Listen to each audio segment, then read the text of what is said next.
안녕하세요. 밤동아 TV입니다. 우리 옛 이야기에는 부모님을 지극정성으로 섬기고 효도한 사람들이 큰 복을 받는 이야기들이 아주 많이 있는데요.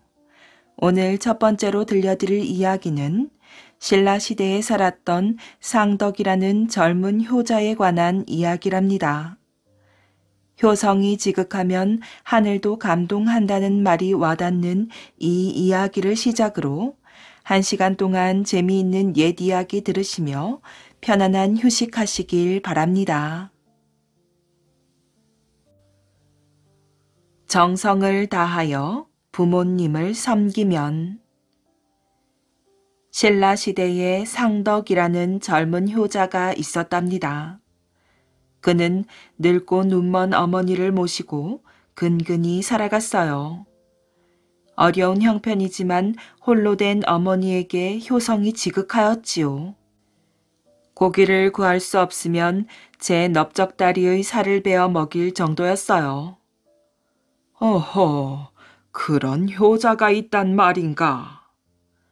소문을 들은 임금님도 감탄하였어요. 상덕이의 효심을 배워 온 백성에게 권하고 싶구나. 마음속으로 이런 생각을 품었답니다. 어느 해 몹쓸 유행병이 번졌지요. 상덕이의 어머니도 그 병에 걸렸는데 잉어를 구워 먹어야 낫는다고 하였어요. 그래서 상덕이는 날마다 강가에 나가 잉어를 낚았답니다. 눈보라가 휘몰아치고 귀가 찢어지는 듯 추운 어느 겨울날이었어요. 참을 수 없이 추웠지만 상덕이는 얼음을 깨고 낚시를 드리웠지요. 그때 백성 차림으로 변장을 하고 지나가던 임금이 그 모습을 보았답니다. 젊은이, 이 추운 날에 낚시질을 하는 까닭이 무엇이요? 상덕이에게 물어보았어요. 늙으신 어머님이 생선을 좋아하시는데 가난해서 사드릴 수가 없어 이렇게 낚시질을 하고 있습니다. 상덕이가 대답하였지요. 차마 유행병에 걸린 어머니 때문에 고생을 한다는 말을 할 수가 없었어요. 젊은이, 나도 낚시를 좋아한다오. 옆에서 구경을 해도 괜찮겠소? 임금은 상덕이 옆에 쪼그려 앉으며 물었답니다. 그럼요, 괜찮고 말고요. 상덕이와 변장한 임금은 금방 친해졌어요. 임금은 자신을 서라벌에 사는 상인이라고 거짓으로 소개하였지요. 상덕이도 자기의 이름과 함께 가난한 농사꾼이라고 소개하였어요. 오호, 이 젊은이가 바로 그 상덕이로군. 임금은 은근히 기뻐하였어요. 어느덧 뉘엿뉘엿 해가 졌답니다. 낚시 구경을 하다 보니 날이 저물었구려. 나는 갈 길이 먼 사람이라오. 미안하지만 젊은이 집에서 하룻밤 쉬어갈 수는 없겠소. 임금이 부탁하였어요. 그게 저희 집에는 어르신같이 귀한 분을 모실 방이 없습니다. 상덕이는 그가 임금인 줄도 모르고 거절하였어요. 젊은이가 자는 방의 윗목이라도 좋으니 채워주시오. 임금이 사정하였어요. 그러시다면 할 수 없군요. 누추하지만 저하고 같이 주무시도록 하시지요. 상덕이는 끝내 거절할 수 없어 임금님을 집으로 모시고 갔지요. 한 가지 부탁드릴 게 있습니다. 집으로 들어서기 전에 상덕이가 임금에게 말하였어요.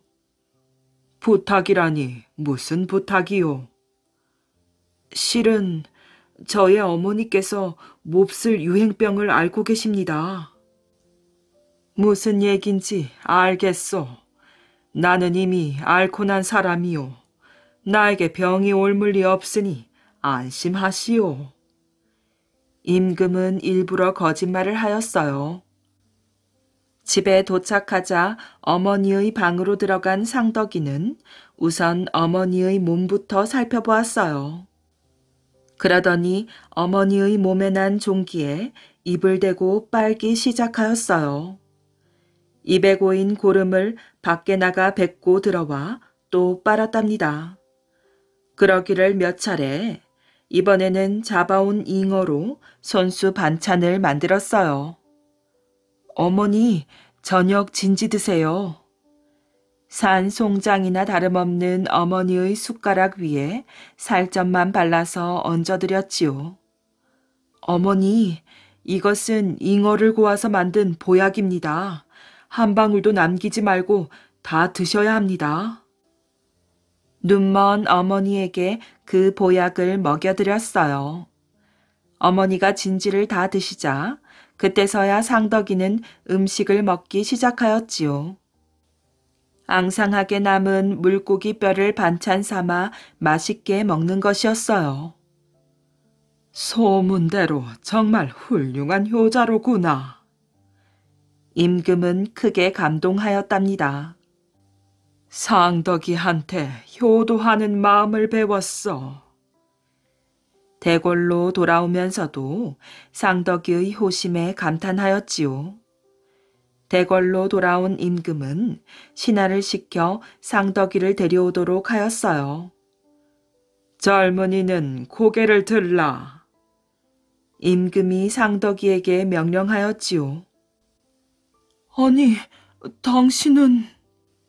상덕이는 소스라치게 놀랐답니다. 자기의 낚시 구경을 하던 사람이 임금이라니 마치 꿈을 꾸는 듯 하였지요. 놀랄 것 없느니라. 내 그대의 효심을 보고 느낀 게 많아 이렇게 불렀노라. 상감마마. 여봐라, 이 젊은이에게 큰 상을 내리도록 하여라. 임금은 상덕이의 집 앞에 충신, 효자, 연려 등을 표창하기 위해 세운 붉은 문인 정문을 세워주고 비석을 세워서 상덕이의 효행을 낱낱이 기록할 것도 명령하였어요. 성은이 망극하옵니다. 그리고 온 백성은 이 젊은이의 효행을 본받아 부모님께 효도할지어다. 효자 상덕이는 이제까지 없었던 큰 상을 받았답니다. 그리고 온 나라 백성들의 본보기가 되었답니다. 양자 보는 아들. 옛날 어느 고을에 박진사와 김진사가 살았답니다. 두 사람은 어려서부터 한 마을에서 자란 데다 둘도 없는 친구 사이였지요. 혼인을 한 뒤에는 부인들까지 자매처럼 친하게 지내었어요. 박진사는 아들 셋을 두었답니다. 하지만 김진사는 혼인을 한 지 10년이 지나도록 자식이 없었답니다. 김진사 부부는 자식을 얻으려고 좋다는 약은 다 구해 먹었어요. 그리고 자식을 낳게 해달라고 절에 가서 열심히 부처님께 빌었지요.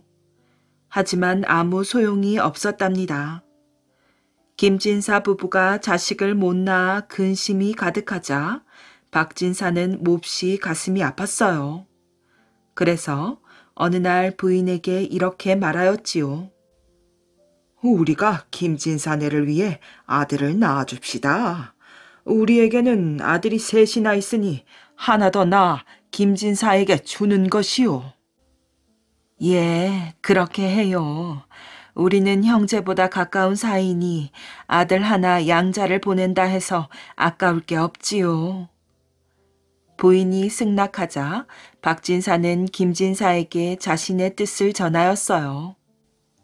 그리하여 박진사 부인이 아들을 낳으면 김진사 부부에게 양자를 보내기로 약속하였지요.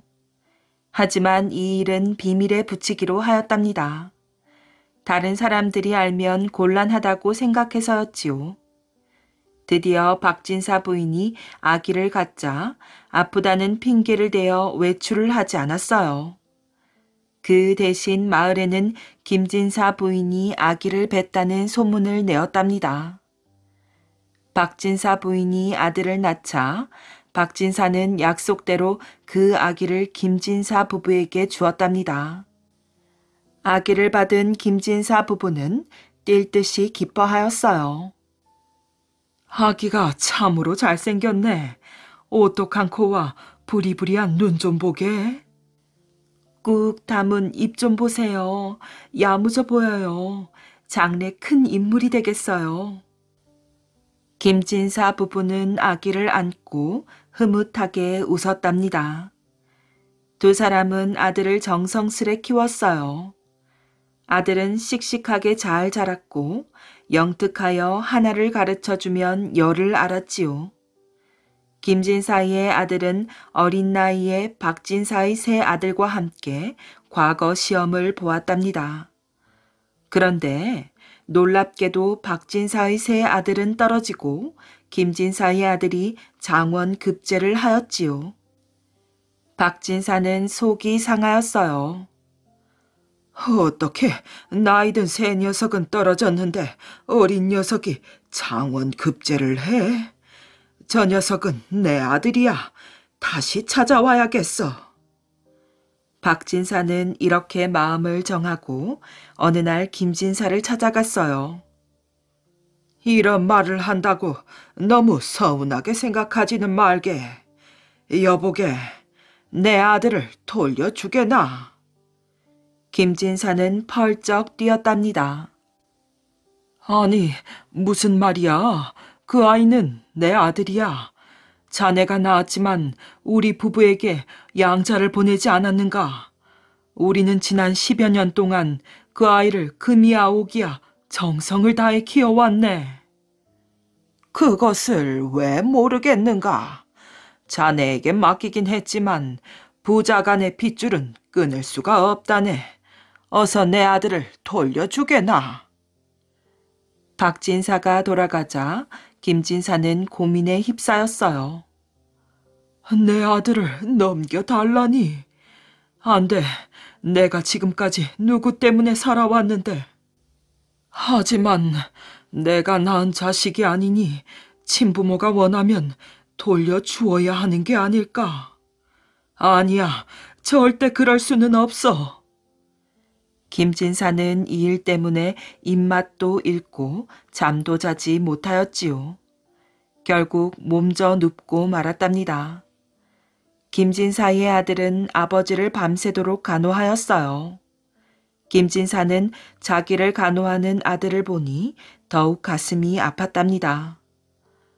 이 아이는 내 아들이다. 하지만 이제 돌려주어야 한다. 어차피 돌려주어야 한다면 아이한테 출생의 비밀을 알려주어야 하지 않을까? 그래, 그것이 도리야. 모든 것을 털어놓자. 김진사는 조심스럽게 입을 열었답니다. 놀라지 말거라. 너는 내가 낳은 아들이 아니라 실은 박진사의 아들이다. 김진사는 아들에게 이제까지 숨겨왔던 비밀을 남김없이 털어놓았어요. 그리고 박진사가 아들을 돌려달라고 한다는 것도 이야기하였지요. 아들은 몹시 놀라긴 했지만 침착한 목소리로 말하였어요. 아버지, 걱정하지 마세요. 누가 뭐래도 저는 아버지의 아들입니다. 김진사의 아들은 곧바로 박진사네 집을 찾아갔어요. 박진사는 아들이 찾아오자 매우 기뻐하였지요. 이 아이가 제 발로 찾아오다니. 그래, 핏줄은 못 속이지. 틀림없는 내 아들이니까 제 아비를 찾아왔겠지. 김진사의 아들은 박진사를 보자 입을 열었어요. 어르신, 드릴 말씀이 있어서 왔습니다. 무슨 이야기인가? 어서 말해보게. 예, 어르신. 옛날에 한 농부가 밭에 배추씨를 뿌렸습니다. 그런데 그만 바람이 불어 배추씨 하나가 남의 밭에 날아갔지요. 배추씨 주인은 배추씨를 찾아오기 귀찮아서 내버려 두었습니다. 그 후 남의 밭에 날아간 배추씨는 무럭무럭 잘 자랐어요. 그 밭 주인이 워낙 정성을 다해 키웠거든요. 결국 속이 꽉 찬 좋은 배추씨로 자랐지요. 그렇다면 이 배추는 추수를 할 때 누구의 것이 되겠습니까? 김진사의 아들이 질문을 던지자 박진사는 대수롭지 않다는 듯 대답하였어요. 허허, 그걸 질문이라고 하는가? 당연히 배추는 기른 사람의 것이지. 틀림없이 그렇지요. 이제 제 이야기는 끝났습니다. 평안하십시오. 김진사의 아들은 공손히 절을 하고 물러갔어요. 박진사는 김진사의 아들이 왜 자기를 찾아왔는지 알아차렸지요. 네가 무슨 뜻으로 그런 이야기를 했는지 이제는 알겠구나. 너는 나 박진사의 아들이 아니라 김진사의 아들이란 말이지.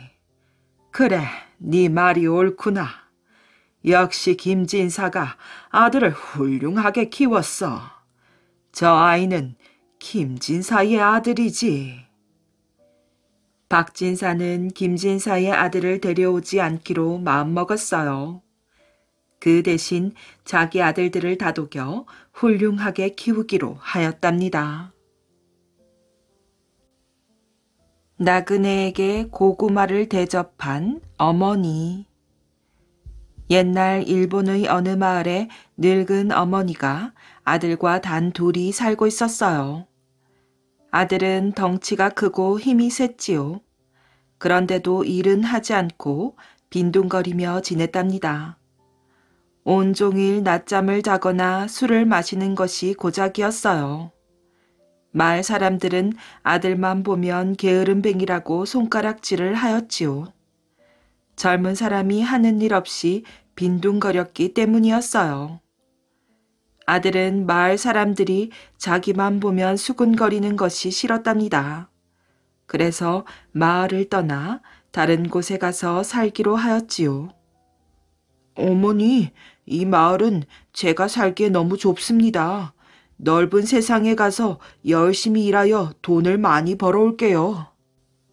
네 생각이 그렇다면 마을을 떠나렴.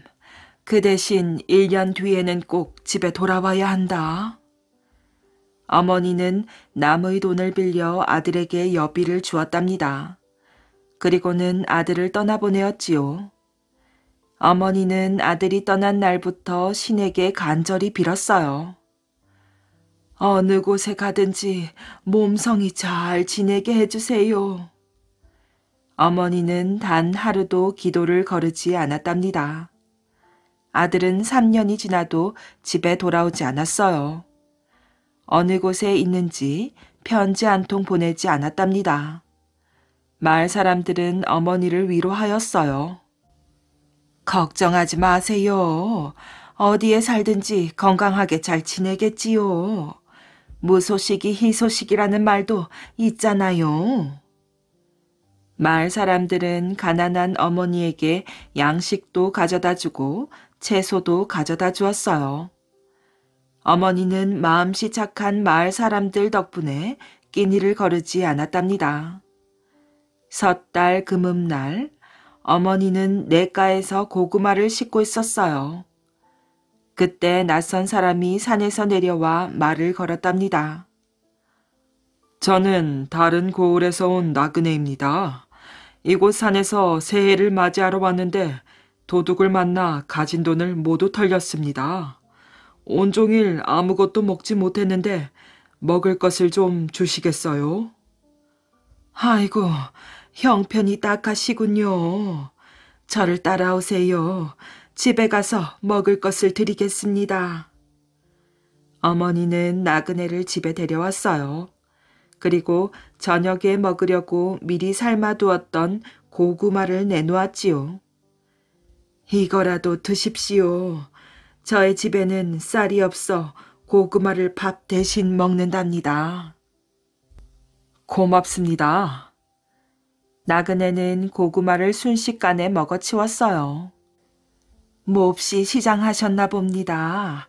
고구마를 더 드릴까요? 고구마를 삶을 때까지 조금만 기다려주세요. 고맙습니다. 그럼 고구마를 삶는 동안 잠깐 산에 다녀오겠습니다. 산속에 짐을 두고 왔거든요. 예, 그렇게 하세요. 이때 집 밖에는 두 사람의 이야기를 엿듣는 사람이 있었답니다. 바로 3년 만에 돌아온 아들이었지요. 그는 일을 하지 않고 국어를 하며 여기저기 떠돌아다녔어요. 이제는 그 생활에 지쳐 집으로 돌아온 것이랍니다. 하지만 아들은 돈 한 푼 벌어오지 못해 어머니를 뵐 면목이 없었지요. 그래서 집 안으로 선뜻 들어가지 못하고 밖에서 동정을 살피고 있었답니다.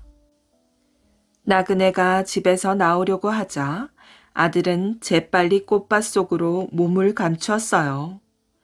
잠시 뒤 산 쪽에서 나그네의 목소리가 들려왔지요. 고구마는 다 삶았습니까? 어머니가 큰 소리로 대답하였어요. 아직입니다. 이윽고 나그네의 목소리가 또 들려왔어요. 고구마는 다 삶았나요? 아직이요.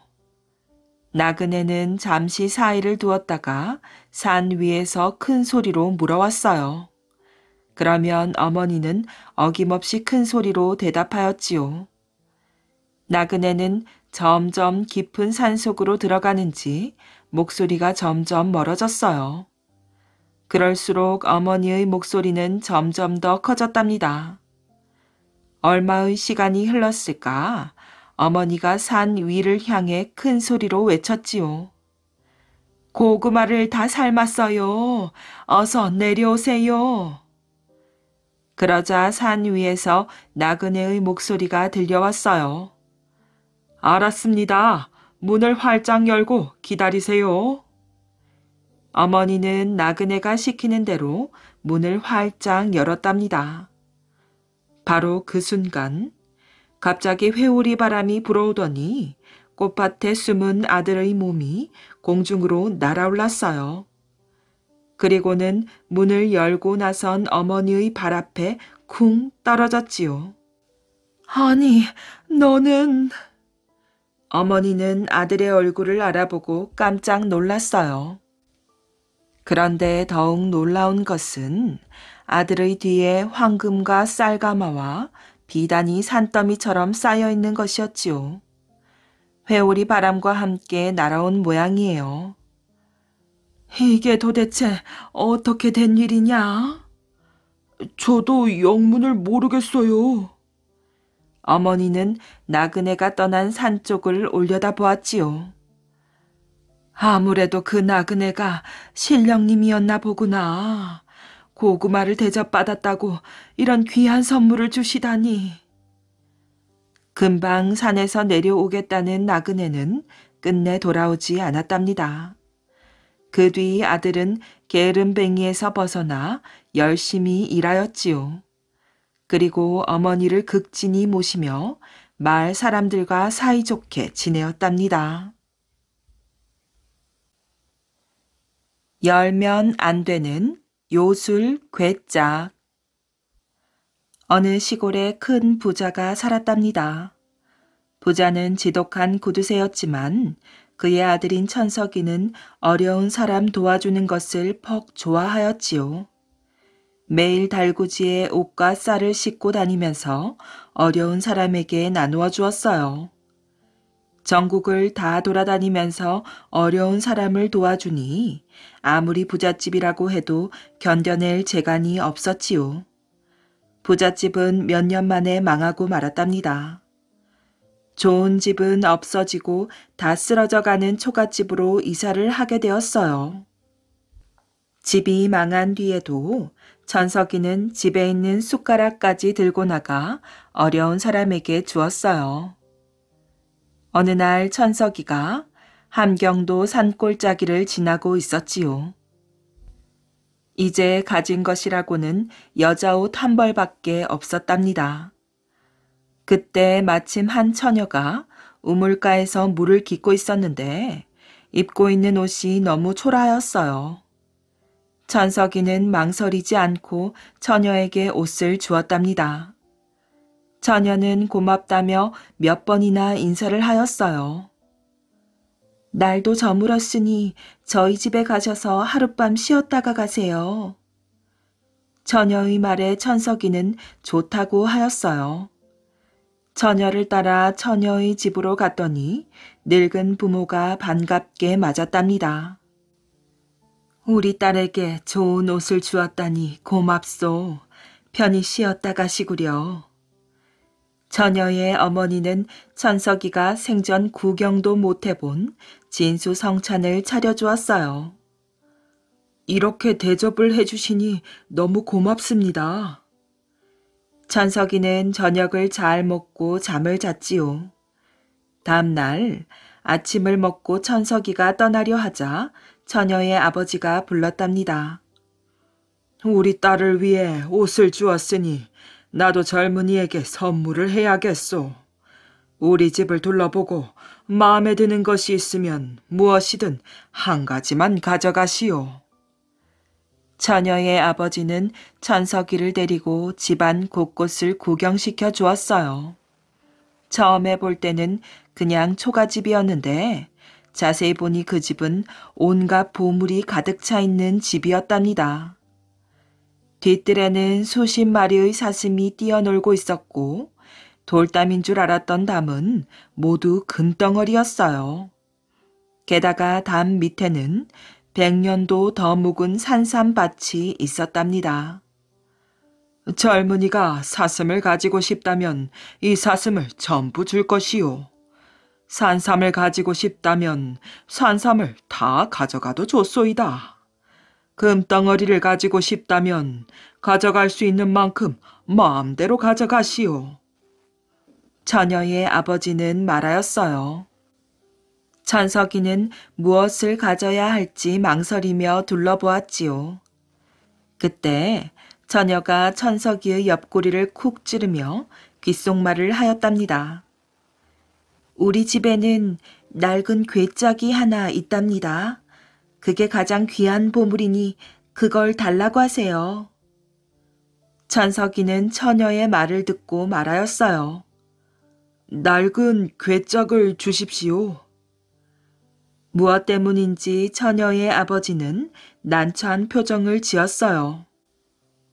그건 집안 대대로 내려오는 보물이라 곤란한데. 처녀가 옆에서 거들었어요. 아버지, 뭐든지 가지고 싶은 것은 주겠다고 약속을 하셨으니 어서 그 괴짝을 주세요. 처녀의 아버지는 할 수 없다는 표정을 지었답니다. 약속을 했으니 어쩔 수 없구려. 처녀의 아버지는 낡은 괴짝을 꺼내주었어요. 이건 신기한 요술 괴짝이라오. 뭐든지 가지고 싶은 것이 있으면 이 괴짝을 두드리며 말을 하시오. 그러면 뭐든지 나올 것이오. 하지만 이 괴짝을 절대로 열어보아서는 안 돼요. 괴짝을 열면 안 좋은 일이 일어날 것이니 절대로 열어보지는 마시오. 천석이는 열지 않겠다고 약속을 하고 인사를 한 다음 길을 떠났어요. 한참 길을 걷다 보니 배가 고팠지요. 천석이는 혹시나 하고 괴짝을 두드리며 말하였어요. 내가 배가 고프니 음식을 차려다오. 괴짝에서는 좋은 음식이 나오기 시작하였어요. 음식만 나온 것이 아니라 예쁜 처녀도 나와서 시중을 드는 것이 아니겠어요. 천석이는 음식을 배불리 먹고 또 길을 떠났답니다. 한참을 걷는 동안에 천석이는 괴짝 속에 무엇이 들어있는지 궁금해서 견딜 수가 없었어요. 천석이는 잔디밭에 앉아 괴짝을 조금 열어보았지요. 괴짝 안에는 고추씨 같은 것들이 바글바글 있었는데 빛이 들어가니까 자꾸 커지는 것이었어요. 점점 커지자 천석이는 무서운 생각이 들어 얼른 괴짝을 닫았답니다. 천석이는 며칠이 걸려서 집으로 돌아왔어요. 아버지, 어머니, 저 돌아왔습니다. 집안 식구들은 아무도 천석이를 반가워하지 않았어요. 천석이가 불쌍한 사람을 도와준다고 재산을 다 남들에게 주어버려 집안이 망하고 말았기 때문이지요. 아버지, 이제 걱정하지 마세요. 우리는 옛날처럼 부자가 될 수 있어요. 천석이가 말하자 아버지는 콧방귀를 뀌었어요. 천석이는 웃으면서 괴짝을 두드리며 말하였지요. 괴짝아, 우리 아버지에게 맛있는 음식을 드려라. 아버지 앞에는 순식간에 진수성찬이 차려졌어요. 아버지는 너무 놀라서 기절을 할 뻔하였지요. 아버지, 이제는 고생 안 하셔도 됩니다. 뭐든지 이 괴짝이 다 해준답니다. 천석이는 우선 집을 새로 짓기로 하였어요. 역시 괴짝을 두드리며 말하였지요. 좋은 집을 지어다오.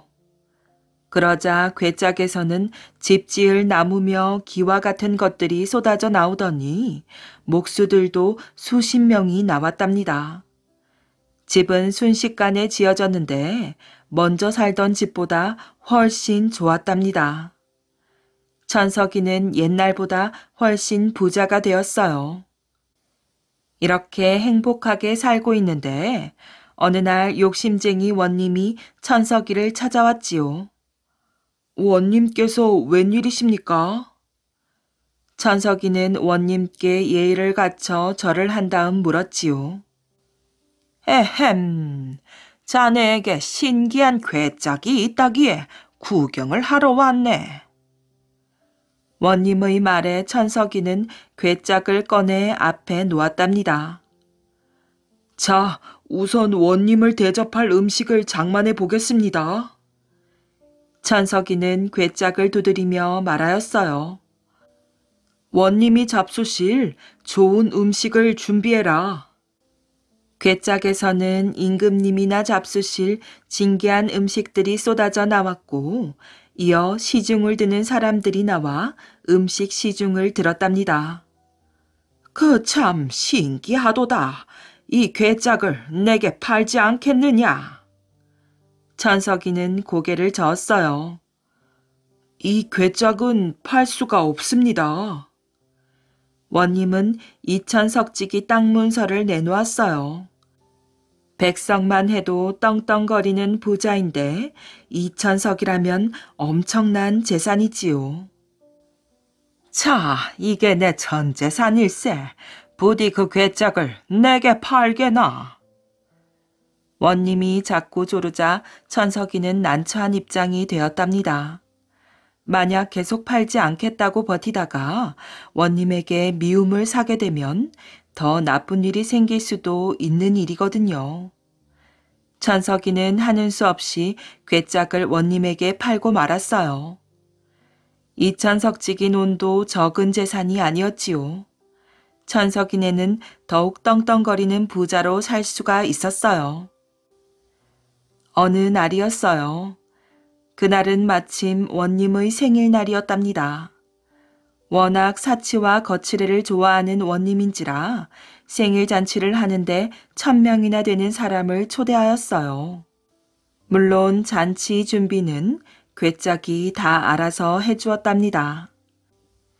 이제 음식만 장만하면 되는데 원님은 괴짝을 두드리면서 음식을 장만하라고 이르려다가 갑자기 무릎을 쳤지요. 옳거니 1000명이나 되는 사람이 먹을 음식을 장만하려면 시간이 많이 걸릴 테니 아예 이 괴짝을 열어놓고 말해야겠구나. 원님은 괴짝을 활짝 열어놓고 두드렸어요. 1000명이 먹을 잔치 음식을 빨리 장만하여라. 그때였어요. 괴짝에서는 나오라는 음식은 나오지 않고 웬 장정들이 수십 명 나왔답니다.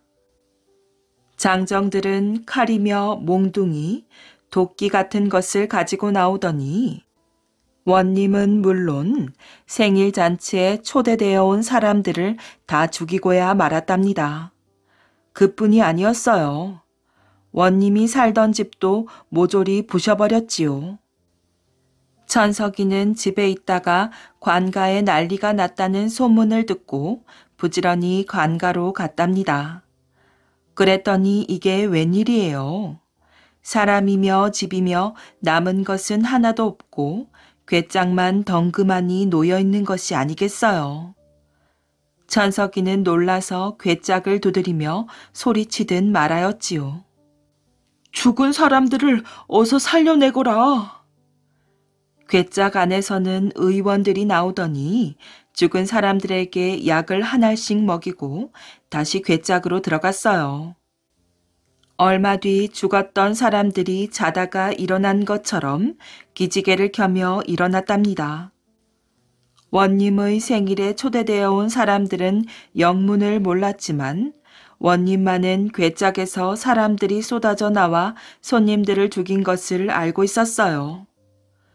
여보게 천석이, 이 괴짝은 내 물건이 아닌 모양일세.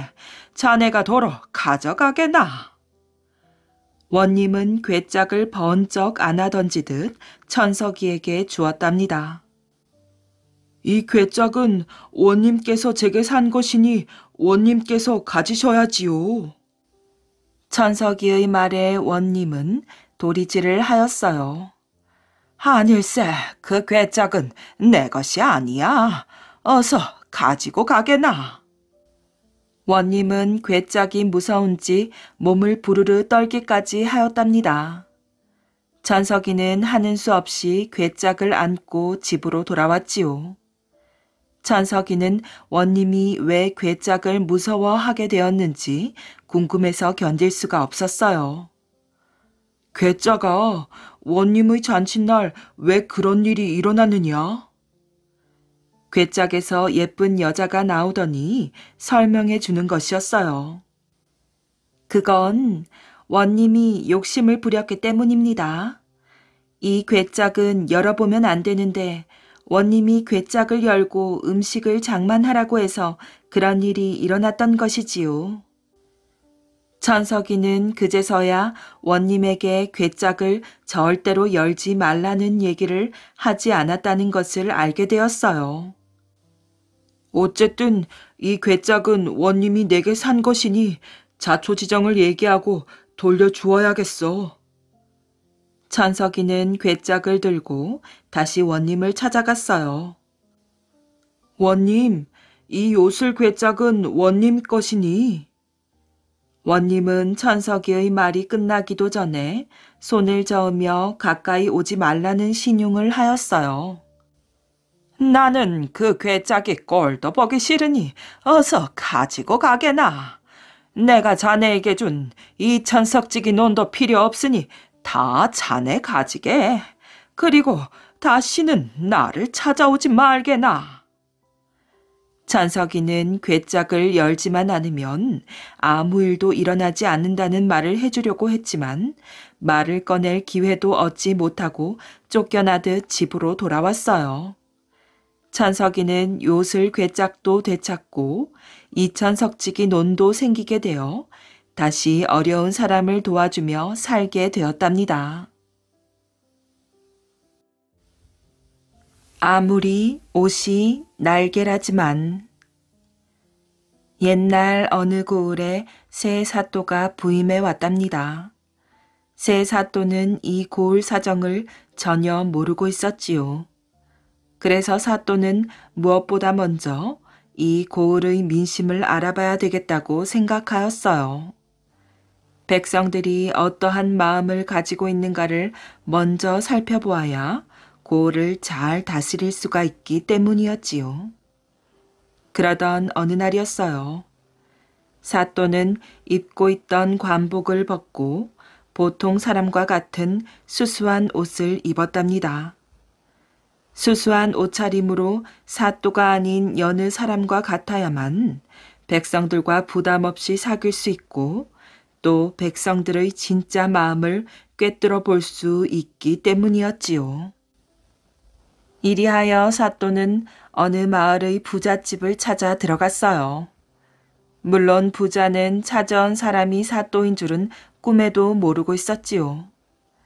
사또가 이 고을로 부임해 온 지 얼마 되지 않아 얼굴을 모르고 있었기 때문이랍니다. 게다가 찾아온 사람의 옷차림이 수수하여 길손이거나 이 집 저 집 떠돌아다니며 얻어먹는 과객인 줄로만 알았지요. 처음 뵙겠습니다. 길을 가다가 배가 고파서 염치를 무릅쓰고. 알았어. 노자도 없이 길을 나선 모양이군요. 원 노자나 가지고 다니지. 안 되었소. 허우대는 멀쩡한 양반이 주막에 들 노자도 없는 모양이군. 걔 앉아서 욕이나 한술 하고 가시오. 에헴. 이 말을 하고 부자는 한 번 더 사또의 아래 위를 훑어보고는 안으로 들어갔답니다. 사또는 부자의 조롱하는 말을 듣자 뱃속에서 부글부글 부하가 끓어올랐어요. 마음만 같아서는 나는 과객이 아니라 이 고을의 신관 사또요 하고 실토를 하고 싶었지만 꾹 참았답니다. 백성들의 민심을 살피기 위해서 나왔는지라 그런 모욕쯤은 약과로 여겨 참아야 된다고 생각하였지요. 이윽고 이 집 하인이 점심상을 들고 나왔답니다. 그러나 사또는 상을 받아보고 참으로 실망하였어요. 상 위에는 새까만 꽁보리밥 덩어리와 뚝배기에 담긴 된장 한 그릇, 그리고 숟가락만 놓여 있었지요. 그야말로 거지 취급을 한 초라한 밥상이었어요. 사또는 밥을 먹는 둥 마는 둥 이내 그 집에서 나와버렸답니다. 그 부자의 쌀쌀한 인정에 대해서 욕이라도 퍼붓고 싶은 심정이었어요. 그런 일이 있은 뒤 며칠이 지났지요. 사또는 다시 그 부자를 찾아갔어요. 물론 그때에는 사또가 입는 버젓한 관복을 입고 떳떳이 찾아갔지요. 그래도 부자는 며칠 전에 수수한 옷차림으로 찾아왔던 사람이 바로 이 사또란 것을 전혀 모르고 있었어요. 아무튼 사또가 그 부잣집을 찾아가자 부자는 기뻐서 몸들 바를 몰랐답니다. 사또는 의리의리한 사랑으로 안내되었으며 호랑이 가죽으로 된 보료 위에 앉게 되었어요. 며칠 전에 찾아왔을 때와는 하늘과 땅처럼 비교가 안 되었지요. 이윽고 큰 교자상이 들어왔답니다. 여자 종들이 음식을 연방 더 날라와서 상을 더욱 푸짐하게 차렸지요. 그야말로 없는 것이 없었답니다.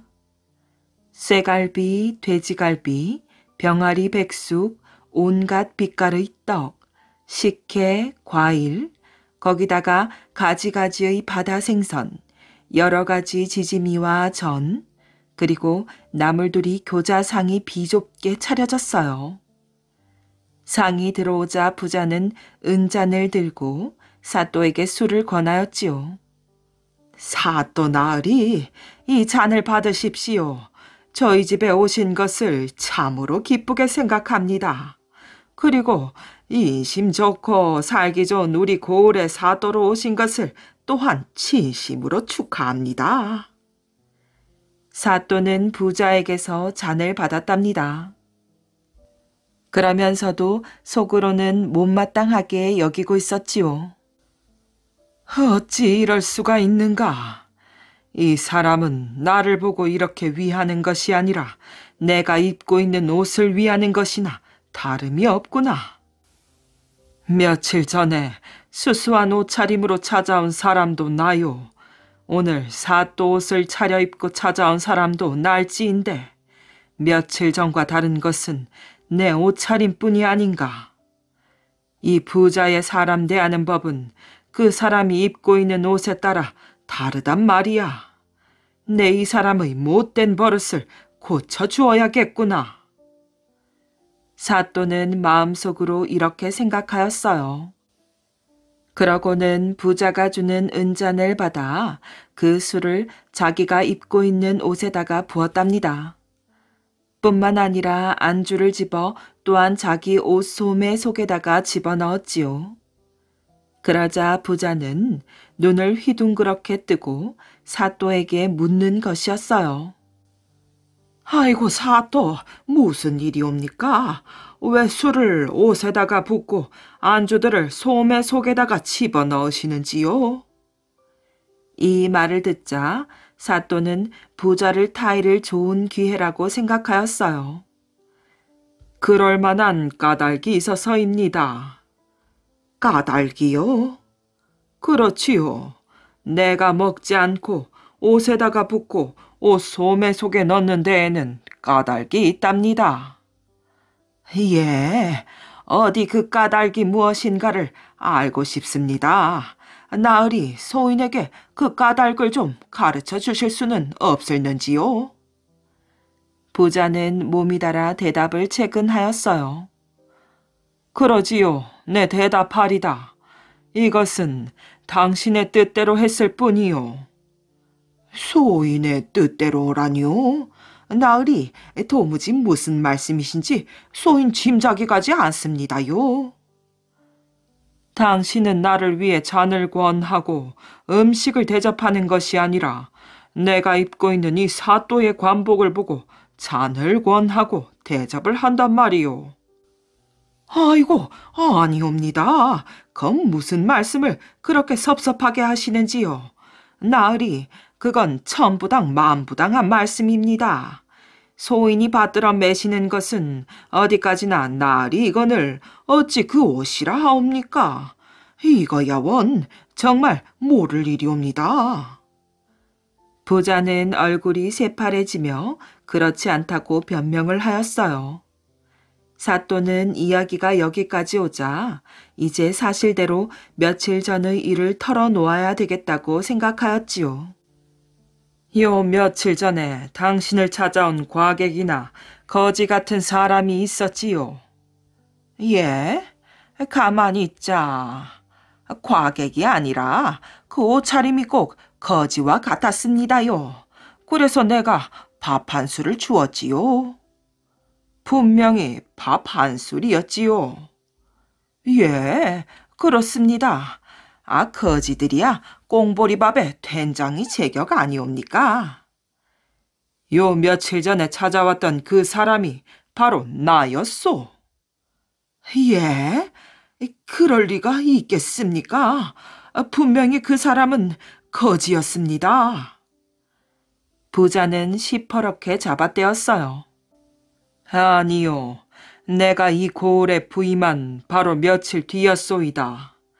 이 고을 민심이 어떤가 하고 일부러 사또 관복을 벗고 수수한 옷차림을 하고는 맨 먼저 이 집을 찾아왔었지요.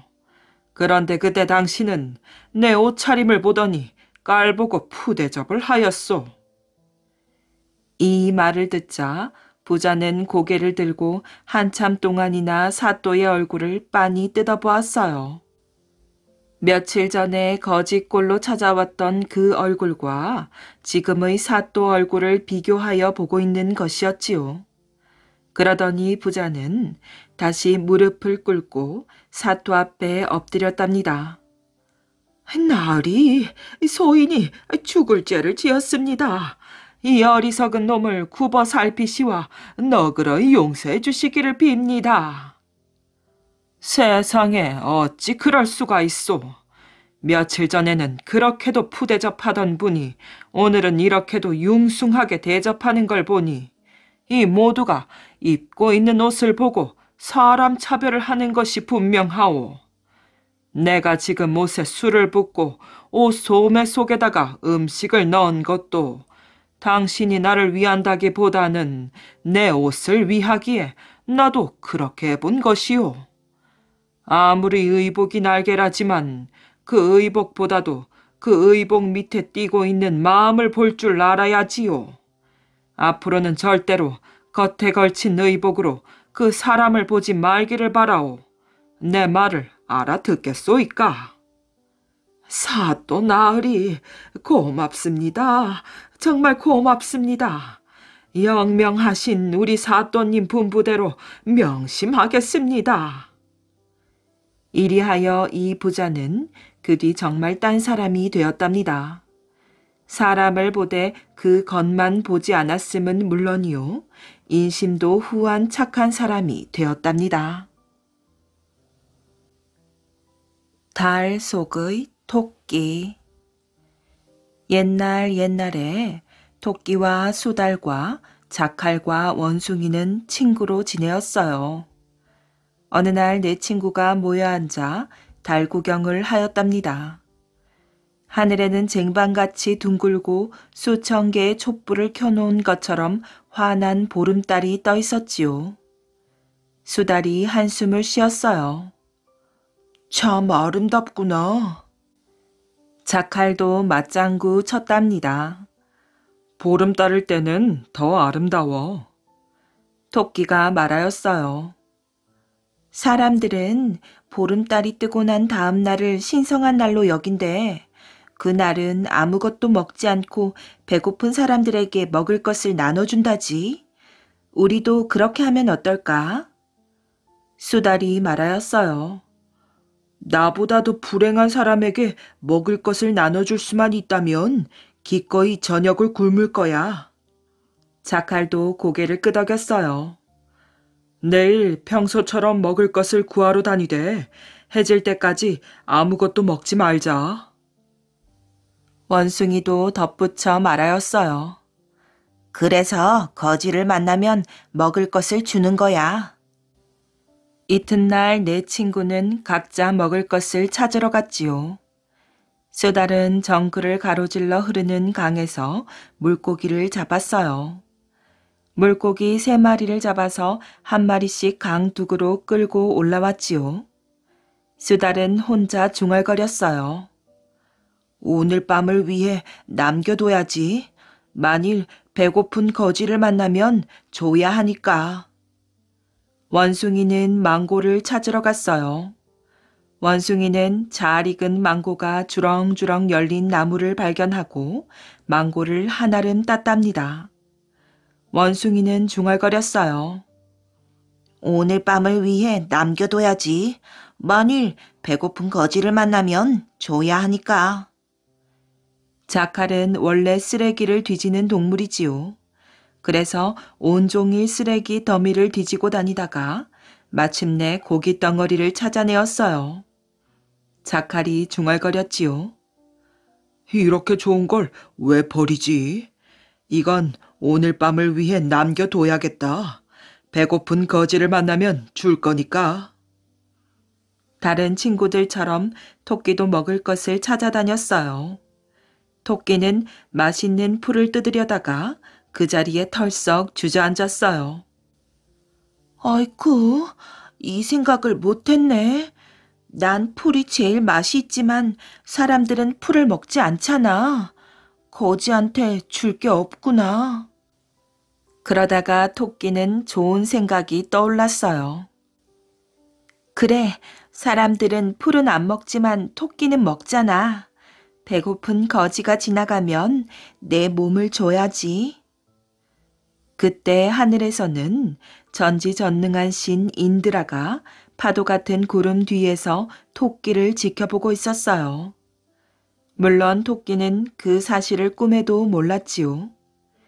인드라 신은 토끼의 착한 마음씨에 감동하였어요.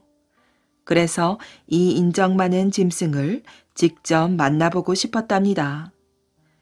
인드라 신은 하늘에서 내려와 누더기를 입은 거지로 변장하고 절름거리며 토끼에게 다가갔어요. 거지로 변장한 인드라 신이 빈 그릇을 내밀며 말하였지요. 안녕하시오. 배고픈 늙은이에게 먹을 것 좀 주시겠소? 토끼는 드디어 기회가 왔다고 생각하고는 목소리를 가다듬고 말하였어요. 배가 고프시면 저를 드세요. 아니, 그게 정말이요? 살이 토실토실한 것 같군. 하지만 이런 신성한 날에 내 손으로 동물을 죽일 수는 없소. 토끼는 얼른 좋은 생각이 떠올랐지요. 그건 아무 문제도 안 돼요. 불만 피워주면 제 스스로 불에 뛰어들겠어요. 거지는 어깨를 으쓱 하고는 마른 통나무와 잔가지를 모으기 시작하였어요. 그리고는 땔감에 불을 붙이고 부채질을 해서 불을 피운 다음 통나무 몇 개를 더 집어넣었어요. 얼마 안 있어 모닥불이 활활 타올랐지요. 거지가 말하였어요. 나는 준비가 다 되었소. 그러자 토끼는 조금도 망설이지 않고 눈을 감더니 활활 타오르는 불 속으로 훌쩍 뛰어들었어요. 다음 순간 토끼는 깜짝 놀라서 눈을 동그랗게 뜨고 소리쳤지요. 아니, 이게 어떻게 된 거지? 불꽃이 날름거리고 털이 지글지글 타는 소리가 나는데도 하나도 뜨겁지가 않잖아. 그 순간 인드라 신이 손뼉을 치자 불꽃은 흔적도 없이 사라졌어요. 그리고 한 번 더 손뼉을 치자 신은 원래의 모습으로 되돌아갔답니다. 인드라 신이 말하였어요. 나는 인드라 신이다. 그것은 진짜 불이 아니라 내가 마법으로 만들어낸 것이니라. 그리고는 웃음을 지으며 말하였어요. 나는 네가 남을 위해서 목숨을 내놓겠다는 말을 듣고 내 귀를 의심했단다.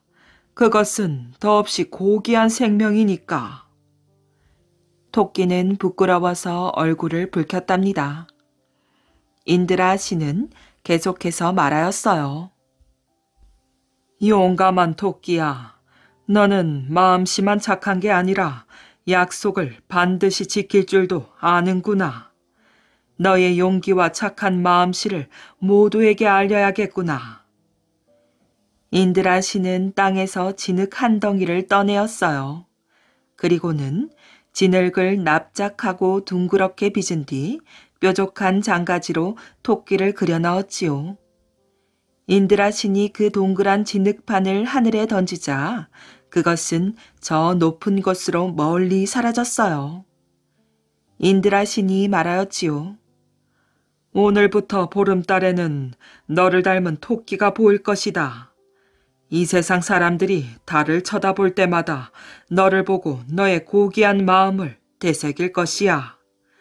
그리하여 자기 마음을 다시 돌아보고 자기가 가진 것을 불행한 사람들과 함께 나누게 될 것이다. 인드라 씨는 그렇게 말하고 나서 마지막으로 손뼉을 치고는 사라졌어요. 그날 밤 토끼는 수달, 자칼, 원숭이와 정글의 빈터에서 만났지요. 토끼는 그날 있었던 일을 모두 들려주었어요. 나무 꼭대기 위로 둥근 달이 떠오르자 자칼이 소리쳤어요. 저것 봐, 달 속에 토끼 네가 있어. 수달이 맞장구 쳤어요. 보인다 보여.